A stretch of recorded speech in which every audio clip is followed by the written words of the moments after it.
This is Bruce Bochy, and you're listening to the Ranger Report. The Ranger Report. Yeah, the Ranger Report. If you want the inside scoop, listen to the Ranger Report. Oh, here we go.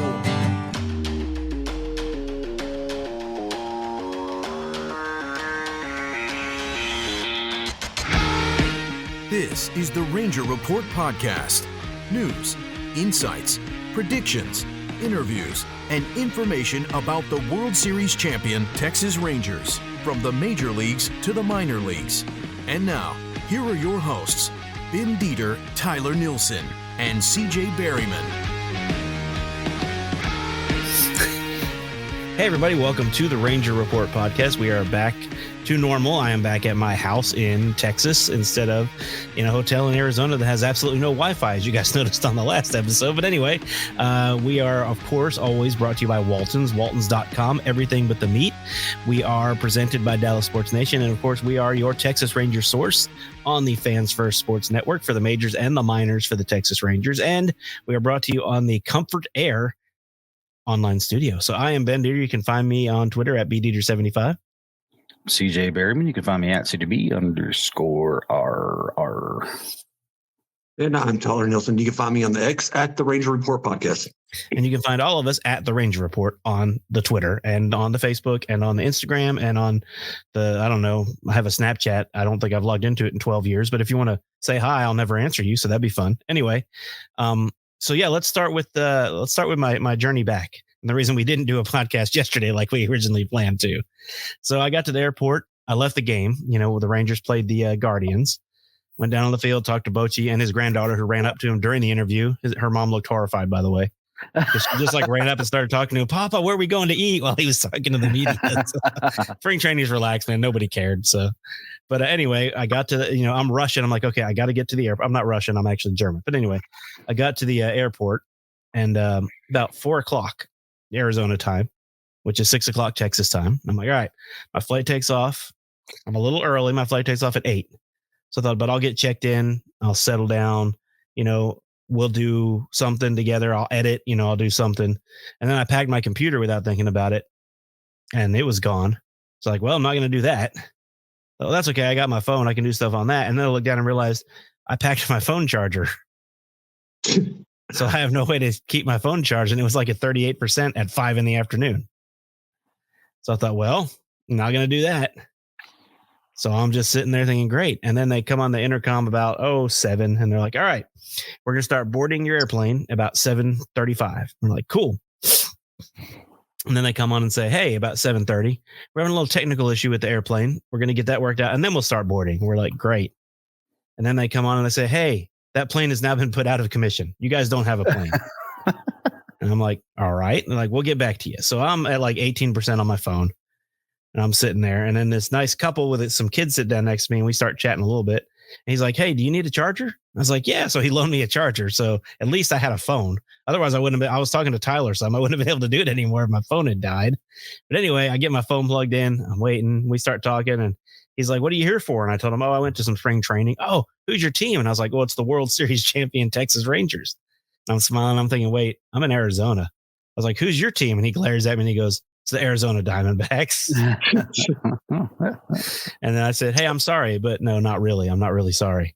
He goes, nah, y'all earned it. It's all right. But anyway, we ended up having a really good conversation.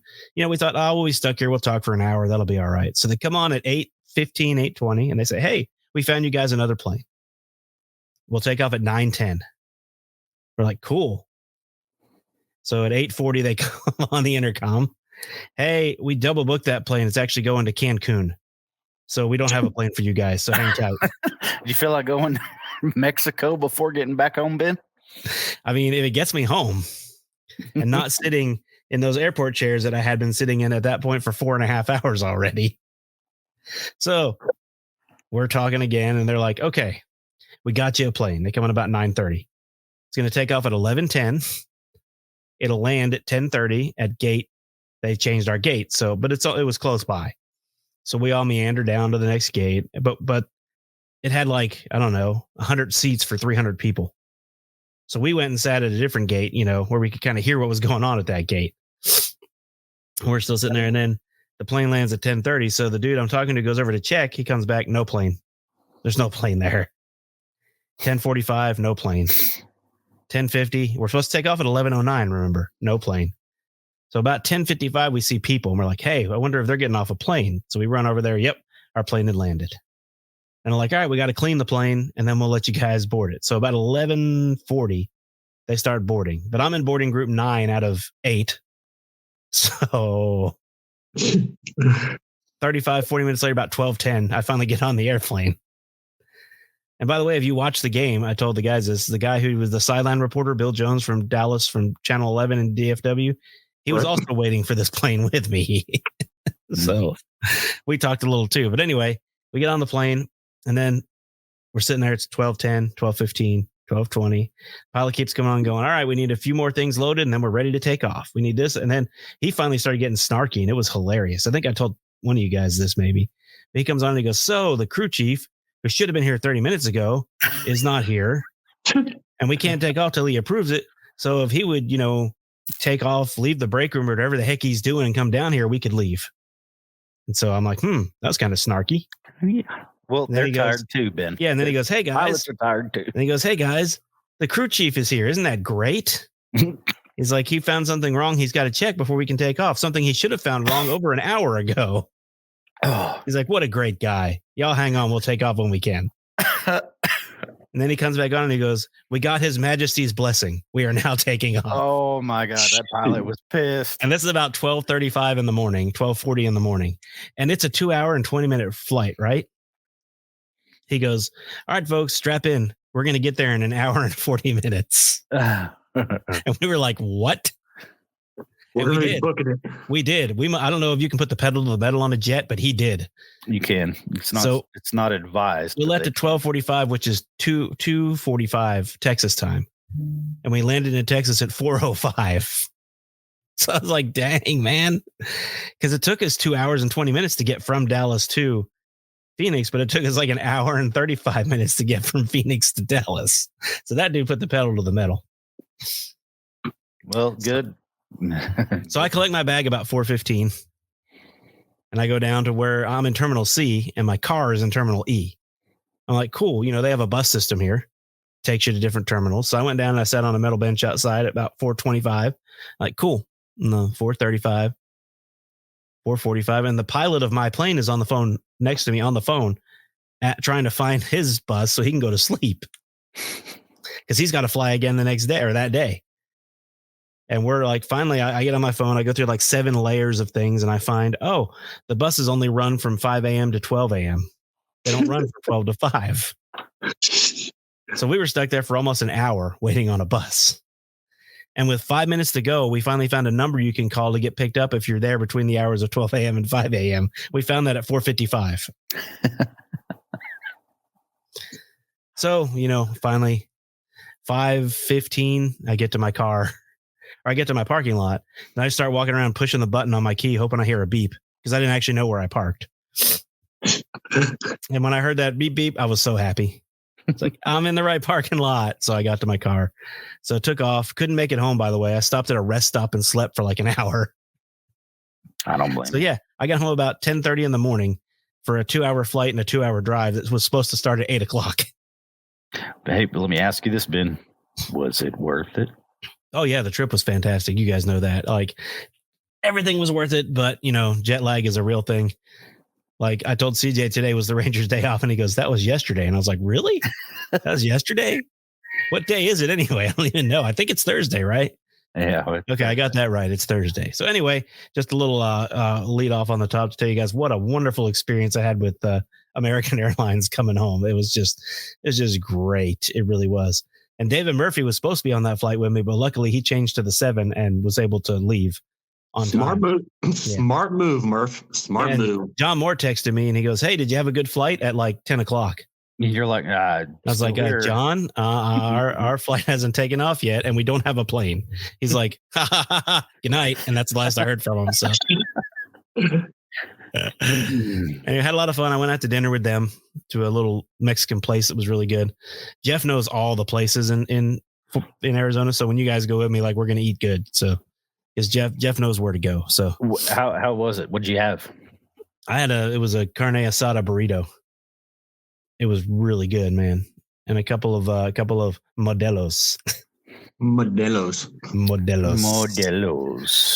But anyway, yes, we had a blast. We being me covering spring training. Well, you guys did the shows with me, so that was fun. But had a good time. Put some videos on YouTube. Met a lot of people. Got glared at by Josh Young. So we had a good time. So yeah, he glared at you just after y'all had a conversation. Yeah, he told me not to post his strikeouts, and then he struck out and he glared at me like, "Don't post that." So. No, but I mean, it's amazing how late. I mean, I told everybody this before, but the backfields there remind me of like church league softball. Yeah. Like they're just in that circle and there's a commons area in the middle and players, media, and people are all just wandering around that commons area. So it's pretty incredible. And they have a infield field. Like there's no outfield. It's just an infield for infield practice. They have fields for everything, man. They have a bunting field. It's great. It really is. It's pretty. And of course, we're told no matter what, you cannot record on those fields. Like you can't go in there and take any video. That's where you get your work in at, though. Yeah. I mean, that's why they get their work there. They don't want anyone. They don't want that getting out. But the main fields now, when they're taking batting practice, go ahead and film anything. That's how I got Seager and Young both working out on the right side or the left side of the infield. I got some video of that. I don't think I posted it yet, actually, but I got some video of Seager and Young working out together and taking some ground balls. So anyway, it was fun. I had talked to Simeon for like 3 seconds. So that dude, when he's walking with a purpose. He ain't letting nobody stop him. I believe that. I asked him a question. He was like, "Yep." And then he kept on going. I was like, "Okay." That's why he's our captain. I know. I said, "Hey, you let us see Seager out here warming up today?" And he goes, "Yep." And then he just walked right on by me. I was like, "All right, great interview. Thanks." But no, I had fun. I felt like a rookie because I was, so I didn't get as much done as I'd hoped to. It's hard to corner dudes to talk to them. So did talk to a friend of the show, Zach Kent. He complained about my beard being gone. He's got a pretty good beard. He has a pretty good beard going on. Yeah. Right now he's beating you in the beard. Yeah. He's beating me. His is even bigger than Tyler's. So he's got a pretty good beard going on right now. Come on, Zach. You want a competition? Let's go. So anyway, it was a blast, guys. It really was. I enjoyed it. I'm sure you guys enjoyed listening to it out there at home. Hopefully you enjoyed watching it. Our listens are up, which is obvious because I was actually there. So that does kind of help. Press box there. Field is beautiful. It reminds me of like Round Rock. It's like a minor league park. So the atmosphere is really cool. They have this 9-inch long hot dog that I ate every day I was there because it's really good. It's Nolan Ryan beef and it's 9 inches of hot dog and it was good. So now anyway, if Ben took 9 inches every day. I was going to say it. I was going to say if a girl wants to know if their guy's lying or not, go eat that hot dog and you'll know. You'll know. Oh. All right. Anyway, let's get back to baseball. So this team has not been set yet. Obviously, we have 2 weeks. I think opening day is 2 weeks from today, if I'm not mistaken.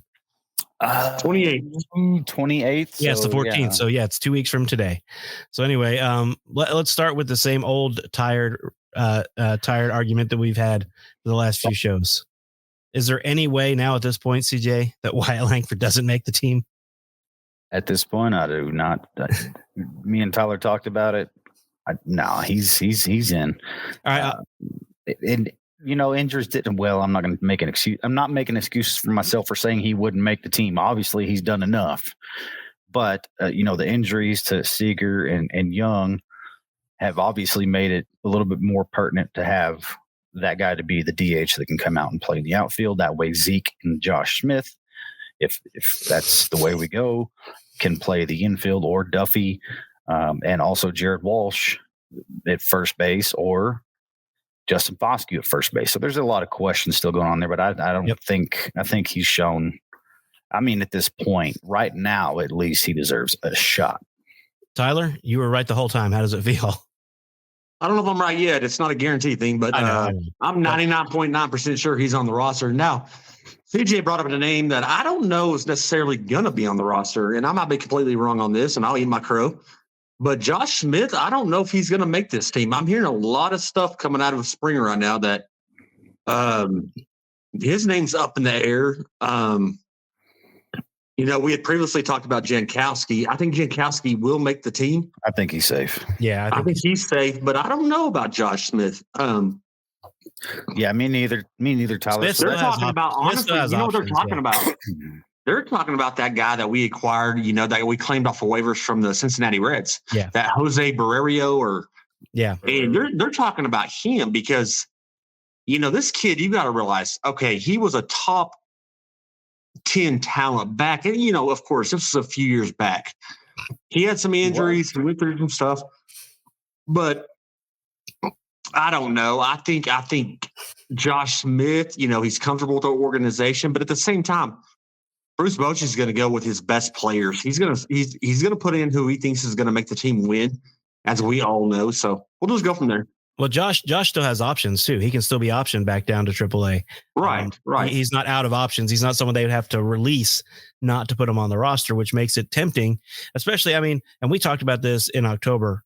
He had some boneheaded base running gaffes during the World Series. And what was weird was how well he played the year prior to.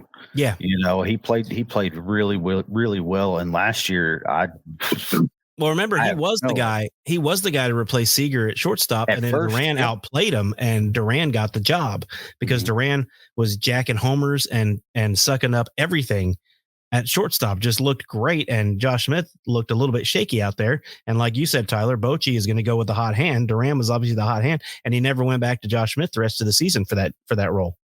Yeah, I don't remember how many. I don't even recall him coming in and getting any at bats like towards the final month of the season. No, he barely. Maybe did. y'all know more. He pinch ran. A little bit more about it.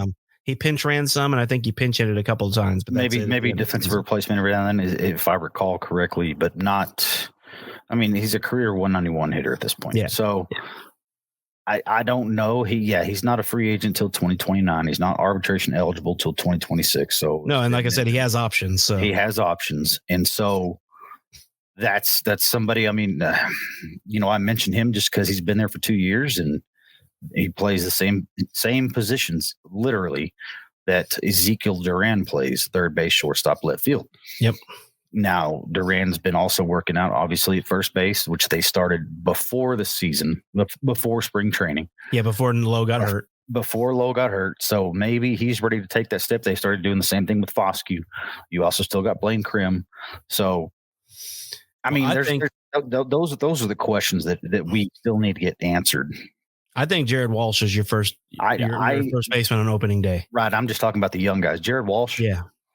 He's been there, done that. He's proven it. Got skins on the wall. And he looks really, really good this spring. He looks fantastic. He looks comfortable and not in that shithole organization in Anaheim. I'm sorry, the Los Angeles Angels of Anaheim, of Orange County, of California, of the United States of America, of planet Earth, of the Milky Way galaxy. Their team has kind of gone like one of their players. They should change their name to the Los Angeles Rendones.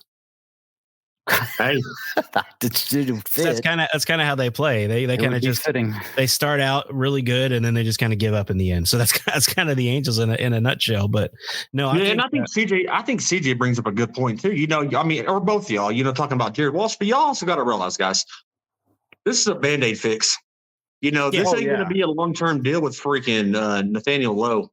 This is going to be one of those things, and at some point, Robin Lowe comes back. You're going to have to send down one of the two guys. Well, they'll just release Walsh. It'll be like, you remember Asdrubal Cabrera a couple of years ago? Yeah, right. That filled in really nicely, but as soon as everybody was healthy, they cut him from the team so he could get an opportunity to still play. I think they'll do the same thing. Or they might stick a trade. And so hopefully, here's the thing.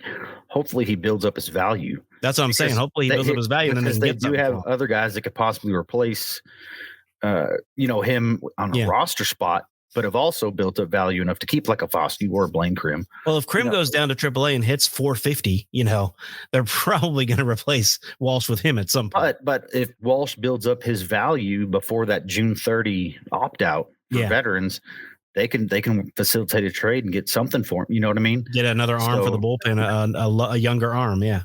Yeah, and Walsh has struggled the past couple of years. And you got to realize at one point, Walsh was an all-star player. Oh, yeah, for sure.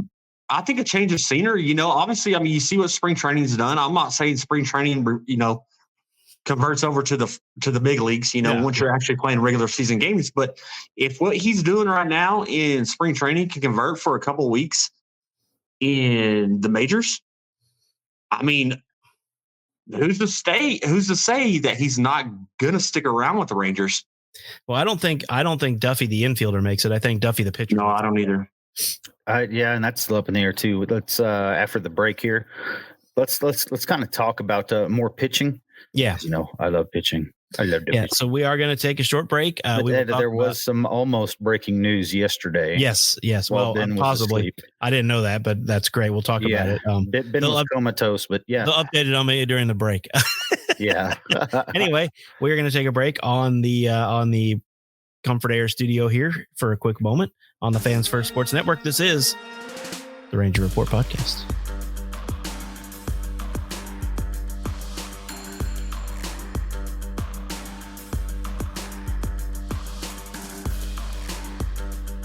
All right, everybody, welcome back to the Ranger Report podcast on the Comfort Air online studio. Of course, brought to you by Comfort Air in Herford, Texas. If you like comfort and you like air, go to Comfort Air. Link is down in the description below. If you want to get a hold of them, you can get it down there. We're not pointing at Tyler, but the link's down there. Just text Tyler and he'll give you the link. I'm pointing at Tyler. I mean, that's his brother. So am I. Yeah, it's Tyler's brother. Tyler right there. All right. Anyway, there we go. Yeah, so you got to point like that and then point right at him. All right. Anyway, Comfort Air online studio. Thank you, Comfort Air and Mac Nielsen, MACK, by the way. I'm going to do that forever now ever since I screwed it up on the show. But he's not the first. He won't be the last. When I do the editing, we're in bad shape because I can't spell worth a poop. So anyway, that's why you should ask me, because I'm a wordsmith. I know, and I'm a word. And stir, that. Stir. I'm a word stir. So there you Worcestershire. I write good. Anyway. You are what we put on steaks. Yeah.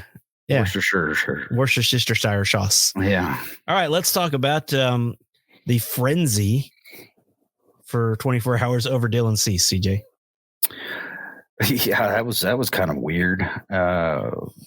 Rumors coming out about a trade to acquire Dylan Cease happened yesterday, and for about 24 hours, I was saying hell no, because of, just one player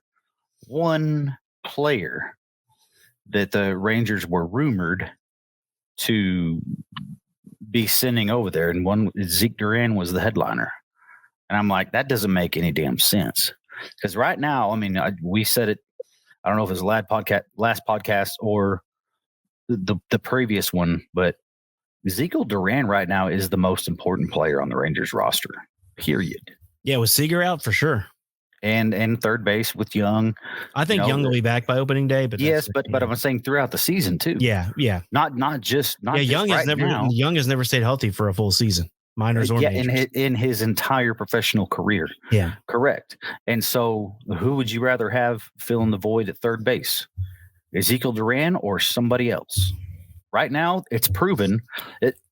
If you look at what he did last year in place of Corey Seager, actually, if you look at the stats and what during that period for Duran and what they were for Seager, Duran didn't play at that much of a lower level offensively than did Corey Seager, and his defense was awesome. So, and Seager's defense wouldn't call it's very much improved now. It's good, but he's not like a top tier shortstop. He is not. He's a great shortstop, but he's not a top tier shortstop. Yeah. So offensively he is, but defensively he's not. Tyler, you heard about some other names, which made me shake my head even more. Go ahead and talk about that, Ty. Yeah, I heard names like Jack Leiter. I want to say the third was Blake Krim. I'm not 100% sure on that. The Rangers, how they will and deal. They're not going to give up their top prospects for somebody like that. But if the injuries hadn't occurred, would I have pulled the trigger even if Duran's name was mentioned? Absolutely, I would have. I think Cease, he's a number one starter in this league. Cease is going to come out there. He's a proven pitcher. But of course, now with the injuries, you're not going to make that trade. There's no way. You have to have Duran on this lineup right now. But honestly, if it wouldn't have been for the injuries, I would have pulled the trigger. If it was just for him straight up. Oh, no. I'm saying, yeah, even if it was for him straight up, I would have pulled the trigger. But I don't know what they were. The Rangers are going to give up their top prospects, 3 top prospects to get a Dylan Cease. And they're not going to say who it is and who isn't. That's the thing that kind of threw me off. It was like, who got this word? Because Chris Young does not let that shit slip. You know what I mean? Well, I mean, it's all media. I don't think it came from Chris Young. I think it's all speculation. You know, we hear well, and the agents do this too. The agents will go and say, you know, tell some outlet or somebody that's known, hey, so and so is interested, just so they can get more interest from other teams, especially in the off season. Hey, and here's a deal that someone thought would be enough to get Cease here. And your head's gonna blow up on this one, CJ. And I'm sure you've already seen it. But Duran, Brock Porter, Cam Cauley, and Josh Steven. Kiss my ass. Those 4 guys for Dylan Cease. No, I'd rather Brock Porter. No. Cam Cauley. No. Nope. Speaking of Brock Porter, he started today in the breakout game, and guess what? He did good. 1 inning, 1 hit, 1 walk, 2 strikeouts. Cam Cauley had a triple in that game. He was Cam Cauley, 2 for 2 with an RBI. Yep. Also, your boy Sebastian Walcott, 1 for 4. Sebastian Walcott is a beast, man. Yeah, and just wait till he fills out even more. That's what I'm saying. He's 18 now. Happy birthday, Sebastian Walcott. Today's his birthday. Yep, today's his birthday. He turned 18 today. And Mark Church closed the game out, 1 inning. Mark Church is a guy who could make the major league. 1 strikeout. Yeah, and it's him and another one that I think, I guess we can call them dark horse candidates, although I liked Church coming into this year as a candidate anyway, but a guy we kind of forgot about last year after his amazing start, 2 2/3 innings and 7 strikeouts. Grant Anderson. Hey, in the latest Jeff Wilson's projected lineup, he had Mark Church making the team. And I think he also had Grant. I mean, like you said, CJ, talk about how can you not have Anderson on there with the kind of spring he's having? 5 games, 5 1/3 innings pitch, 6 strikeouts, and get this, a whip of 0.19. That's decent. Now, if that doesn't tell you, this guy's ready. I mean, I'd be so happy to have them too. And obviously that puts Duffy in the question mark category, I guess you could say, and whatnot. But what I think the rumors also, well, I'm going to stick with Grant Anderson. We'll talk about that later. But Grant Anderson, absolutely. You can't get better than that. He's got a frisbee fastball and a frisbee slider. I mean, good luck hitting that crap. Yeah. And it showed in his first outing ever. Yeah, the league caught up with him. Now maybe let's see how he's adjusted, and let's put him back in that situation. Yeah. And let's just see. Tyler, what do you think? And Mark, what about? And we don't talk enough, I think, about Mark Church because we don't feeling it everywhere in the minors. Honestly, guys, I think Mark Church and Grant Anderson both make it out of the bullpen to start the season. Yeah, and I think it's just in Danny Duffy. Yeah, and I don't see either way. You're going to have 2 out of those 3. We agree on that. Yeah, Danny Duffy is a team favorite. Like all the guys love him to death. Yeah, you can love a player all you want, but at the same time, you got to perform. It's a business, and right now, Grant Anderson, I mean, he's been pitching lights out. Church has had his shit is electric, man. Yeah, it's electric. So I think I'm going to make a bold prediction, and I'm going to say Church and Anderson both come out of the pen. I'm going to say Duffy will not make the team. Now, as far as him, I don't think he has any options remaining. He'd be a DF. Well, no, he's on a minor league contract. I think he'd have to go on waivers. He'd have to go down, and then you got the June 30 opt out for veterans. So right. Well, he doesn't have to accept. I guarantee you, if someone else wants him, the Rangers would release him and let him go there. Yeah. Like the one thing the Rangers do is they don't hold on to the guys just to hold on to them. Like you remember, who was it a few years ago? I can't remember his name now. That went to the Yankees and just tore it up when we had him in the minor leagues. Who was it? It was a batter. I was going to say Delino kind of comes to mind, but that wasn't Delino. That wasn't Delino. It was a guy that they got from He was on a minor league contract. He was a former major leaguer, former all-star. Gosh, now I can't think of his name. Yeah, he had a little mustache in New York. Yeah, I know who you're talking about too. But he wound up like tearing it up for New York. But the Rangers were just like, yeah, if New York wants you to play in the majors, you can go. He was tearing it up around. It wasn't Rugi because we did trade. No, Rugi. it was a guy. It was a guy the Rangers brought in as a free agent. Like he was a veteran, a longtime veteran player. Let's see if I can look that up. Was that 2021? I'm looking it up already. Yeah, I think it was 2021.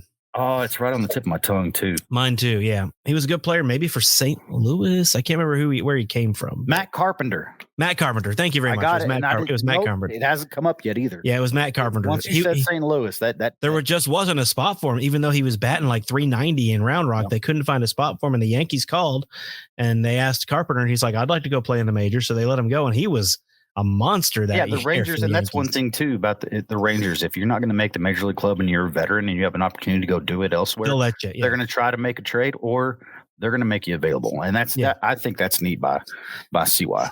Yeah, because I think you got to you want these guys to succeed, especially like with Danny Duffy. Everybody loves him. If he got a chance to go pitch somewhere and didn't make the team here, everyone would root for him on that Rangers team and in that Rangers front office. They want the guy to succeed. It's just like I like Mike Trout. I just don't want him to do well against the Rangers. Right. Well, which obviously he does. Former Ranger, he does.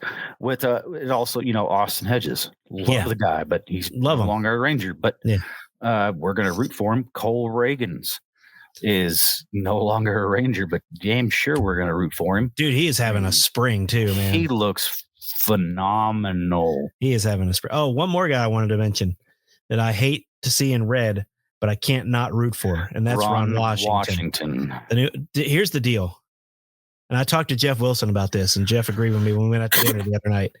If Ron Washington can't save Anthony Rendon, nobody can. That's a good point. Because Ron Washington is going to get in his face. You know he is. Like he did with Derek Holland. With a cigarette in his mouth. Yeah, and he's going to say, you get your blank out of your blank, and you start playing. Well, and Holland flat out went on their podcast with John and Jeff, and he flat out said he came out there and I'm sitting there struggling. Yeah, and he came out there and he motherfucked me. Yeah, that's what he did. Yeah, but I'm saying, and then chewed his ass. And I remember watching the game. Tyler, do you remember this? Ron Washington is like literally. I mean, you can see his head. You can see him ripping him up. Yeah, just ripping him a new asshole. And then he walks off the mound, and Derek Holland just the whole time he's okay. Then from then on, Holland was shut out. But the only way Rendon can be saved, in my opinion, is if Ron Washington can get to him. I'm afraid Rendon doesn't. I mean, he's beyond help, is what I think. I agree. Yeah, I do. Which, too. As a Rangers fan, I love for the Angels, but hate for Wash. But I could also see Wash just benching him. No, he will. Wash says, I don't care how much money you make. You're not playing. Yeah, Wash is going to come in and put his stamp on it now. This isn't. I don't understand why they just don't cut his ass. And you're going to have that. It's kind of like the NFL. You're going to have that dead money. They're going to have. But it's $300 million. Well, shit. I mean, would you want a player on? File a grievance too. Yeah, would you want a player on your team that ain't going to play? I guarantee you, they're collecting quotes and stuff for the grievance because they know it's coming. Oh, if Wash can't turn him around, it's over. Oh, they're going to release it. Well, remember Vicente Padilla and Old what the Rangers? Hair. Yeah, what the Rangers did with him, and what was that? 2009, somewhere in there. 9. Yeah. It was 9, and he's out there just doing whatever he wanted playing to. Playing beanball, hitting people, getting Michael Young hit, and the Rangers just did not like him. The players didn't like him. No, they didn't like him. Nobody liked him. So the Rangers put him on waivers. I'll never forget this. They put him on waivers, and then you have it was 3 days at least. 3 days for somebody to claim you, and his contract was not that astronomical. No, it wasn't. And so they put him on waivers, and nobody claimed him. Yeah. And so that was their signal. That was Wash's and John Daniels and Nolan Ryan's signal to, hey, look, nobody else wants your dumbass. So you better start being effective. 2 weeks later, they cut him. They just straight said, bye. Get the hell out. It was an $11 million contract that they ate the latter half of. But and then he went to the Dodgers, and he was a bullpen pitcher for the rest. I mean, that right there is what that spells to me, like on a higher level, because that's a lot of money that the Angels would have to eat. Well, back then, $11 million was a lot of money for the Rangers. It was a lot of money for everybody. Yeah, but it's just one of those things. Yeah, that I think more power. I hope Wash can help him some. I don't want him to become an all-star again, but at least I want his teammates not to want to see him, benched or injured. Because right now, I guarantee anything, not just being a better baseball player, just maybe being a better human being. That's where I think Wash can come in. I think Wash can make him a better person if anybody. All around, just be a good damn human being instead of exactly. Anyway, all right, we can get off the Rendon. Yeah, anyway, but I wanted to mention Ron Washington. I'm going to be rooting for Wash, but not for the Angels. I don't want to talk about Rendon the rest of the season, guys. Yeah, I know this is the last time. I think. I just wanted to say, if Wash can't save him, nobody can. But I think Wash. I hope that he can turn the franchise around to at least make them competitive. Like, it would be fun to see the Rangers and the Angels both be good. Like I would love to see the Astros fall off and the Angels be good. That'd be all right, but I mean, that'd start a new rivalry, and that'd be cool. As long as we're better. The Angels can be good as long as we're better. Well, we're built to be sustained. Yes, you know what I mean? We are. So we are. All right, so there's 2 weeks left in camp. I'm sorry. No, you're good. 2 weeks left in camp. So I'd like to do a show, and I haven't talked to you guys about this yet, but I'd like to do one this weekend if y'all can. And I'd like to do our roster projection with a week and a half left. Let's do Saturday evening. Let's do Saturday. Okay, let's do Saturday evening. Let's do a projection of who makes the team, who is on our 20, who's our 26 players on opening day. Yeah, because we got to make the projections before. But see, the thing that sucks about that, I think it'll already be set by then. No, not by then. No, it won't be set till they come back to Arlington.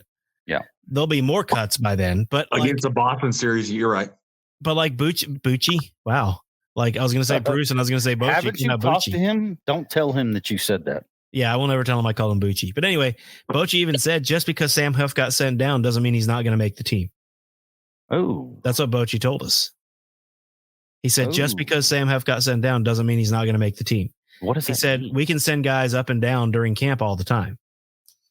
So he said just because he told the media just because he got sent down, it doesn't mean he doesn't make the team.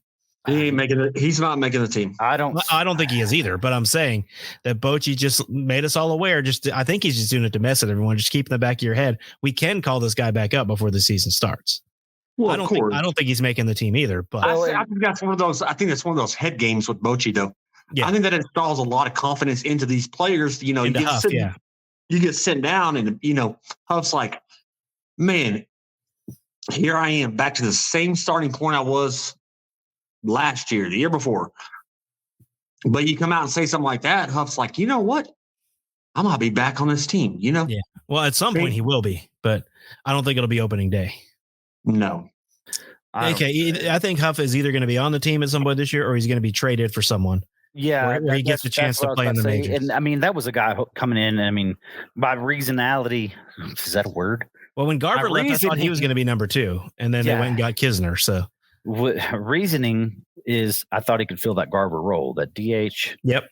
And be a third, maybe third catcher, but also replacement at first base. Yep. Because he's got the pop in the bat, but it just didn't transpire. And he's one that no one's talked about being the first baseman because you've got Krim and you've got Jared Walsh both out playing Sam Huff. And Sam Huff played almost a full season at first base in Round Rock when he had that injury and he couldn't catch. He played almost a full season at first base. Yeah. It was 2 years ago, I believe. So he has a lot of first base experience. And again, if Walsh goes through an extended slump, I could see Huff getting called up 2 weeks into the season and becoming your first baseman until Lowe comes back. I don't know. It's going to be interesting. I don't see Huff. I don't see Lowe though missing the first 2 weeks of the season. I think he does. I mean, he's not doing any baseball activities at all. Well, here's the thing, Tyler, and I'm going to say this to you about what you said about Josh Young. Don't rush him back. No, of course. Don't rush him back. Just let him come until he's fully healthy. Let him come along and then make that decision, because you got guys that can play. We got guys on this team that can play. Young guys. Those 2 minor league games I watched Young playing, even though, he looked good swinging, he did not run. Like he hit and then he walked back to the dugout. He never ran to first. Like he wasn't in those games, he didn't do any running whatsoever. He just did hitting and going back to the base. So he's not ramped all the way up yet, but I think he's getting pretty close. Yeah. Hey, speaking of real quick, hey, CJ or Ben, I know you got your computers up. Pull up the score of the Ranger game right now. Let's see what's going on. Yeah, they're playing the Reds right now. Yeah, they started. Yeah. 9 minutes. No, they haven't even started. Oh, they started 8-10, huh? Yeah, they started 8-10. Hadn't started yet. So anyway. Yeah. So I don't think you can watch it tonight, can't you? On MLB.com. Yeah. MLB TV. Tonight, so you can watch. I think it's Jared and Murph again. So it's on Bally. Yeah, I think it's on Bally too. I think it is on Bally. Well, yeah. I'll check. Yeah, I'll check it here when we get off the show. So anyway, all right. So that was good. We will come back on this weekend and give you guys our roster projection, our final roster projection, to see how wrong we are on the next episode after the season starts. Opening day is Thursday, March 28th, which is 2 weeks from when we're recording this. So I can't wait. Thank you guys again. Thanks to Tyler's brother, Mac, for sending us to spring training.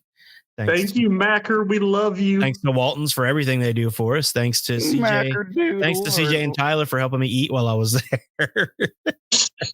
Hey, you guys sponsored the show too. Hey, we got to feed our boy, man.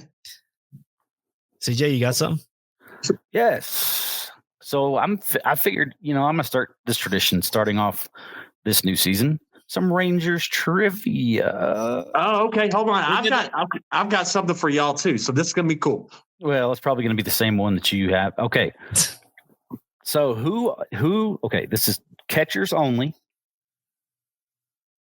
All right, single season. Who is top 5 in Rangers history with most RBI in a single season at catcher? I saw this today, so I'm going to opt out. You did see it? I saw the thing today. I know who they are. How many are there? 2. 2 people. Well, I'm going to go with one. I'm going to go with one is Pudge. That is correct.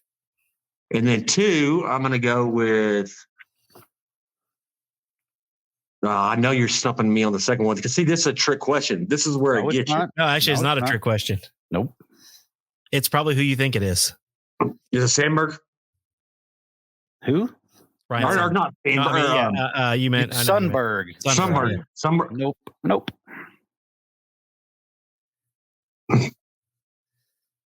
He was an Jonah Heim. There you go. And who's 3, 4, and 5? Right, Sundberg, number 3. No, it's only 2 guys. Well, then I don't know 3, 4, and 5. How about I know? Pudge. Only 2 people. It's Pudge, and Pudge. Are in the top 5. Oh, Pudge, but yeah, Pudge, and Pudge. It's Pudge, Heim, Pudge at the top 5. All right, so here I'm going to stump y'all. Was Pudge good? Dude, wasn't Pudge also 7 and 8? Yeah, and I think 6 was I don't remember, but I remember Pudge was also 7 and 8. Yeah, Sundberg. It wasn't Sundberg at 6. I thought y'all were going to try to give me something like Jose Trevino or something. I was like, no. Trevino never had a fantastic offense. And I have one more to cap this off. I'm going to have one for Tyler. We do this, me and Tyler, folks. Me and Tyler do this shit all the time. If you're around, he and I, we're drinking beer, watching a Rangers game or a Cowboys game or whatever. The trivia is off the wall. And it's amazing how much we actually remember. But walking sports encyclopedias, CJ. Yes, we are. We tried that a few years ago. We'll do it again this year, where we'll also put on Twitter a trivia for the fans, and the winner I'll send something. Whoever wins the most in a month, send some gear. It's been since 2021. Yeah, we tried that in 2021. And all right, I've got to ask my question. We only had 18 listeners then, so it's a little different. And I've got a backup question, and this one's going to be for both of you. But anyway. I've got a trivia for y'all. All right. This is a 2-answer trivia. First off, how tall is a pitching mound? And second of all, who are the only 2 teams in major leagues that have a retractable pitching mound that goes underneath the ground? Oh, that one's hard. Yep. That goes underneath the ground? Goes underneath the ground. It retracts, yeah. So it retracts underneath the field. 10 inches. It's what? 10. Wrong. I don't remember. Ben, take a guess. Is it? It was 12 lowered inches? from 15 inches. It's still 15. So they must have. No, that don't make sense. Yeah, it's still Because 15 they inches. know they shortened the damn mound. But the height is still 15 inches. The height. No, you got me all fucked up here. It must be. It's what is it? It must be at least 6 inches above home plate. Okay, but the mound is 15 inches above the playing surface. That was not the question. Yes, it was. I You said, said how well, tall is the mound? yes, and then what two major league teams have a retractable pitching mound that goes underneath the ground? Rangers are one. The Rangers are one. They aren't. They are. Okay, and two. I'm going to guess it's the Seattle. Negative. I'm going to guess it's Arizona. Nope.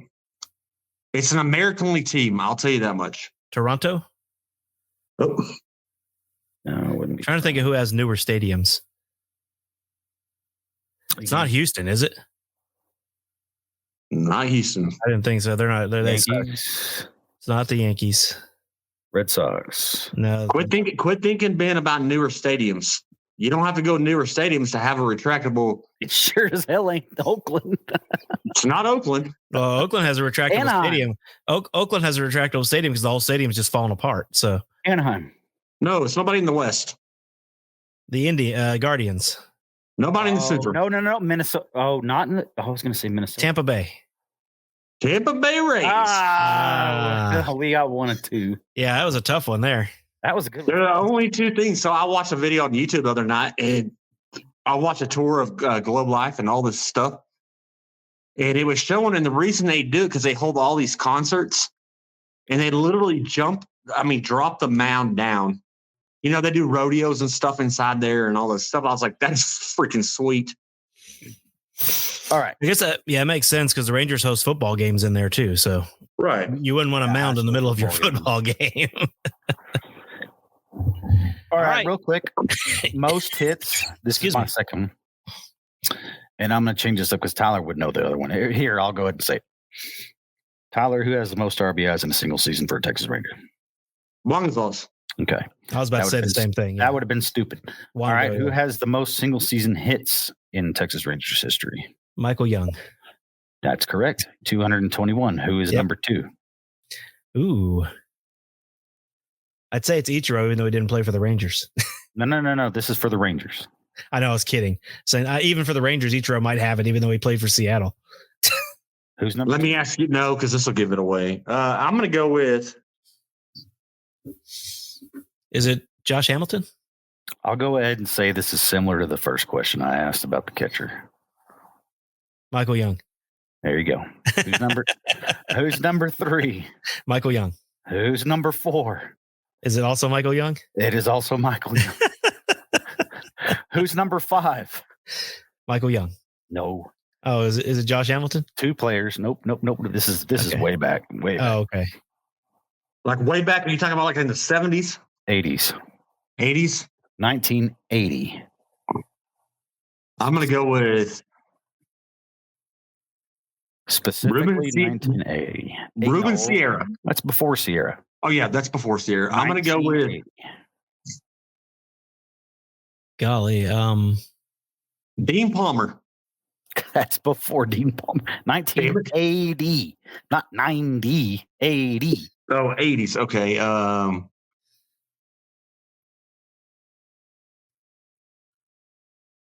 I don't know. Who is it? I have no idea. He used to float like a Butterfly and sting like a bee. no. Muhammad Ali? Muhammad Ali. Just- yeah. Flow like when you All right, think so- okay. Okay, let me give you a good hint. When you think about going fishing,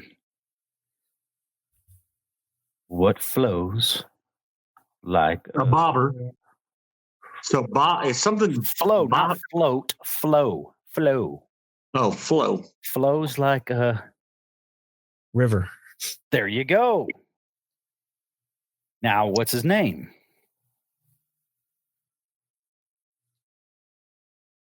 Mickey Rivers. Mickey Rivers. I couldn't think of his first name. Yeah, that I knew it was Rivers, but I was thinking I couldn't think of his first name. I was going to go Mickey Mantle, but damn it. Here's wasn't a Ranger. Here's what's funny about this is, Michael Young is 1 through 4. He had 221 hits, 217 hits, 216 hits, 213 hits, and then Mickey Rivers with 210, then Al Oliver with 209, then Michael Young with 204, Jeez. Michael Young with 201. I'm surprised. Honestly, I'm surprised A-Rod's not on that list somewhere. He is, I think. And Ian Kinsler. Ian Kinsler had put up some pretty good numbers. He never hit more than 200 though hits in a season. Nope. He did have some good Rafael seasons, but Palmeiro had 203 in 1991, as did Ruben Sierra. They both hit. Yep. So Sierra does have 200 in a season. That doesn't surprise me. Julio Franco. Yep. Had 201, and Alex Rodriguez in 2001 had 201 hits. The same. Yeah. So, hey, here's another fun stat since I brought him up before we get off the air. Do you guys know that Ichiro got his first MLB hit in his third at bat? Yep. Which put his average at 33. It was no. That's not right. It wasn't his third at bat. He was 0 for 10, got an infield hit. No, he wasn't. See, Ben is right. It was his third at bat. I read this the other day because from that day on, it was an infield hit, wasn't it? But the hit's not important. Here's the important thing. From that day on, he never he never hit under 300. Right? He never hit under 300 the remainder of his career. Yeah, that's correct. That's insane to me. Yeah, there's so many. And Greg Maddux has. Oh gosh, his walks. Yeah. He had how many intentional walks out of all of his walks? It was like 50% of them. Half of his walks were intentional. Walks. Yeah. Dude, have you ever seen the video of him pitching on the mound when he throws a bad pitch? Oh, and he's cussing. You can hear him all over the stadium. He's just screaming every time he throws a bad pitch. One bad pitch. Yeah. Son of a bitch. He gets so mad. Oh, it's very, very audible. Look up Greg. Oh, very, yeah. Yeah. Look it up. It's hilarious. By the way, from Texas, look up Greg Maddux. What is it? Greg Maddux pissed off pitching. Yeah, it's hilarious. I think is what it is. All right, guys. Fantastic show tonight. That was fun. We will do it again on Saturday. We will give you guys our Ranger Report roster projections, and then we'll do the next show will be Where Were We Wrong, which will be fun. So I won't be wrong. These guys will, just to let you know. So because I'm an insider now, I went to spring training. So I don't like Wyatt Langford, men. Bochy told me on the side who was making the team, so I know for real. You got the inside scoop, huh? Yeah, he came and told me. He said not to release it yet. So inside scoop.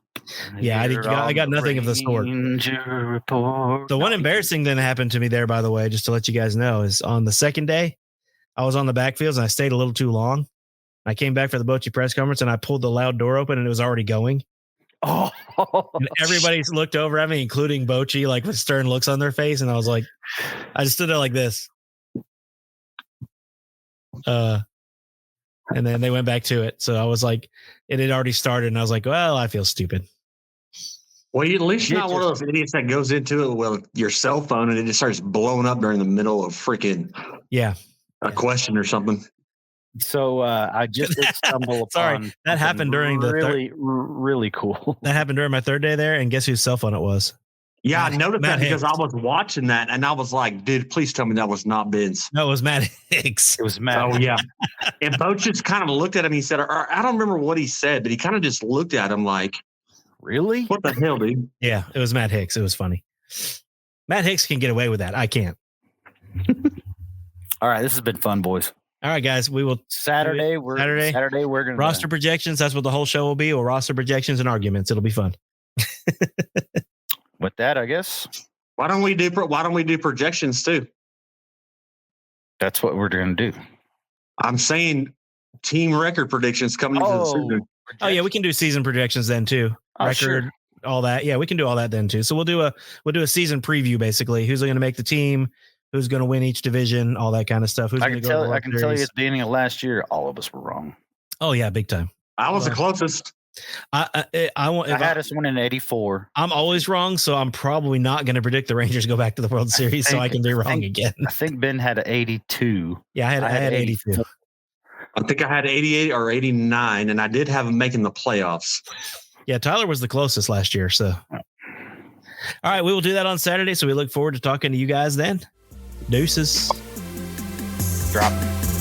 Thanks for listening to the Ranger Report podcast. Find us on Twitter, Facebook, and at therangerreport.com.